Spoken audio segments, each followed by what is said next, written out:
தமிழகத்தில் விவசாயிகளுக்காக இவ்வளவு கோடி நிதி ஒதுக்கிட்டது கிடையாது. அந்த நிதியை இந்த மாவட்ட மக்களுடைய நலன் கருதி, விவசாயிகளுடைய நலன் கருதி இந்த திட்டத்தை கொண்டு வந்த அரசாங்கம் அதிமுக அரசாங்கம், அதிமுக கட்சி. ஆனால் அந்த திட்டத்தை முடக்கிவிட்டார்கள். அவர்களெல்லாம் உங்களை நோக்கி வாக்குகள் சேகரிக்க வருவார்கள். கேளுங்கள், இவ்வளவு பெரிய திட்டம், எங்கள் கனவில் கூட நினைத்து பார்க்காத திட்டம், காவிரி குண்டாறு திட்டம். அப்படிப்பட்ட திட்டத்தை எடப்பாடி பழனிசாமி அவர்கள் முதலமைச்சர் இருந்த காலகட்டத்தில், அவர் ஒரு விவசாயி இருந்த காலகட்டத்தில் கொண்டு வந்த திட்டத்தை ஏன் முடக்கிறீர்கள் என்று கேள்வி கேளுங்கள். அதிமுக வெற்றி பெற்று வந்தால்தான் இந்த திட்டம் தொடரும். இல்லாவிட்டால் இந்த திட்டத்தை முடக்கி விடுவார்கள். இன்றைக்கு முடக்கி விட்டார்கள். இந்த திட்டம் தொடர வேண்டும் என்று சொன்னால் நம்முடைய வெற்றி வேட்பாளர் திரு சகோதரர் ஜெய பெருமாள் அவர்கள் வெற்றி பெற வேண்டும். வேண்டுமென்றே திட்டமிட்டு விவசாயிகளை அலட்சியப்படுத்தி, ராமநாதபுரம் மாவட்ட மக்களை அலட்சியப்படுத்தி, இந்த மக்களுக்கு துரோகம் செய்கின்ற விதமாக இந்த அற்புதமான பெரிய திட்டத்தை இன்றைக்கு முடக்கி இருக்கிறீர்களே, இது நியாயமா? இதில் அரசியல் செய்யலாமா? அரசியல் காழ்ப்புணர்ச்சி இருக்கலாமா? ஒரு அரசாங்கம் மாறி வந்தா, நல்ல பல திட்டங்களாக இருந்தால், அது மக்களுக்கு நன்மை பயக்க திட்டமாக இருந்தால், அதை தொடர்ந்து செயல்படுத்தினால் அது ஒரு நல்ல அரசாங்கமாக இருக்கும். அது ஒரு நல்ல முதலமைச்சராக பார்ப்பார்கள். ஆனால் வேண்டுமென்றே திட்டமிட்டு கடினப்பட்டு அனைத்து இந்திய அண்ணா திராவிட முன்னேற்ற கழக அரசு இருக்கின்ற பொழுது இந்த பிரம்மாண்டமான திட்டத்தை கொண்டு வந்த அதை தடுத்து நிறுத்துகிறீர்களே, அதற்கெல்லாம் இந்த தேர்தலில் நீங்கள் தகுந்த பதிலடி கொடுக்க வேண்டும். இந்த தேர்தல் ஒரு அருமையான சந்தர்ப்பம். ஆகவே இந்த திட்டத்தை நிறைவேற்றப்படாத இந்த அரசுக்கு ஒரு சரியான பாடத்தை இந்த தேர்தல் மூலமாக புகட்டுங்கள். இந்த பகுதியிலே இந்த திட்டம் நிறைவேறுகின்ற பொழுது இன்றைக்கு வைகிலே தண்ணி கரண்டி புரண்டு கரை புரண்டு ஓடும். ஏரி குளம் அத்தனை நிரப்பப்படும். நிலத்தடி நீர் உயரும். காவிரி குண்டாறு திட்டம் நிறைவேறுகின்ற பொழுது 2 லட்சம் ஏக்கர் நிலத்தடி நீர் உயர்ந்து வேளாண் பெருமக்களுக்கு தேவை நீர் கிடைக்கும், குடிப்பதற்கு தேவை நீர் கிடைக்கும். அப்படி அற்புதமான திட்டத்தை முடக்கிய அரசு அதிமுக அரசு. அது மட்டுமல்ல, வைகை இன்றைக்கு வைகை நதி, வைகை டேம் அனைத்து இந்திய அண்ணா திராவிட முன்னேற்ற கழக அரசு இருக்கின்ற பொழுது, இதே புரட்சி தலைவி அம்மா தமிழகத்தினுடைய முதலமைச்சர் இருக்கின்ற பொழுது உச்ச நீதிமன்றத்தின் மூலமாக நல்ல தீர்ப்பை பெற்றார்கள். 136 அடியிலிருந்து 142 அடி உயர்த்தப்படும் என்ற முதற்கட்டமாக ஒரு தீர்ப்பை பெற்றார்கள்.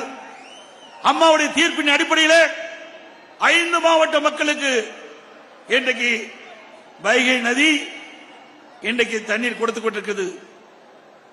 இன்றைக்கு முல்லை பெரியார் அணை நீர்மட்டம் 136 அடியிலிருந்து 142 அடியாக உயர்த்துவதற்கு உச்ச நீதிமன்றத்திலே நாம் தீர்ப்பை பெற்றோம். அங்கே நீர் விழுந்தால்தான் இங்கே வைகை அணையில நீர் உயரும். அது மட்டுமல்ல, உச்ச நீதிமன்றம் தீர்ப்பு கொடுத்தது அந்த அணையை பலப்படுத்திய பிறகு 142 152 அடியாக உயர்த்தலாம் என்று. அம்மா இருக்கின்ற பொழுது நான் பொதுப்பணித்துறை அமைச்சராக இருந்தேன். அப்பொழுது அம்மா ஒரு உத்தரவை போட்டார்கள். உச்ச நீதிமன்ற தீர்ப்பின்படி அணையை பலப்படுத்த வேண்டும், முல்லை பெரியார் அணையை பலப்படுத்துங்கள், அதற்கு தேவையான நிதி ஒதுக்குங்கள் என்று சொன்னார்கள். அம்மாவுடைய ஆணைப்படி நிதி ஒதுக்கப்பட்டது. அதற்கு டெண்டர் விடப்பட்டு பணி துவங்கப்பட்டது. ஆனால் கேரளா அரசாங்கம் அந்த முல்லை பெரியார் அணையின் ஓர பகுதியில் இருந்த மரங்கள் வெட்டுகின்ற பொழுது நம்ம அதிகாரிகள் மீது வழக்கு போட்டு வழக்கு நடைபெற்றுக் கொண்டிருக்கிறது. அதையும் தடுத்து நிறுத்தினார்கள். நாம் நீதிமன்றம் சென்றோம். உச்ச நீதிமன்ற தீர்ப்பின்படி 142 அடியில் அந்த அணையை உயர்த்துகின்ற பொழுது 152 அடியாக உயர்த்துகின்ற பொழுது அணையை பலப்படுத்த வேண்டும் என்று தீர்ப்பு, அந்த தீர்ப்பின் அடிப்படையில் தான் நாங்கள் செயல்படுகிறோம் என்று அந்த வழக்கு தொடர்ந்தும் அப்படியே நிலுவையில் கிடக்குது. அது மட்டுமல்ல, அந்த முல்லை பெரியார் அணையுடைய நீர் பகுதி இன்றைக்கு பல்வேறு இடங்களில் தேங்கி நிற்கின்றது. அந்த தேங்கி நிற்கின்ற பரப்பளவிலே கேரள அரசு பார்க்கிங் அதை பயன்படுத்த முற்பட்டார்கள். அதற்கும் வழக்கு போட்டிருக்கிறோம். எதற்காக சொல்லிட்டேன் சொன்னால், முல்லை பெரியார் அணையிலிருந்து தான் வைகைக்கு தண்ணீர் வருகிறது. வைகை அணையிலிருந்து தான் இங்கே உங்களுக்கு வைகை டேம்ல தான் இந்த பகுதிக்கு தண்ணீர் வருகிறது. ஆக இது விவசாய பெருடி மக்கள் நிறைந்த பகுதியாக இருக்கின்ற காரணத்தினாலே உங்களுக்கு கிடைக்க வேண்டிய நீர் கிடைக்க வேண்டும் என்பதற்காக சட்ட போராட்டம் நடத்திய அரசாங்கம் அதிமுக அரசாங்கம். திரு ஸ்டாலின் அவர்களே, அது மட்டுமல்ல,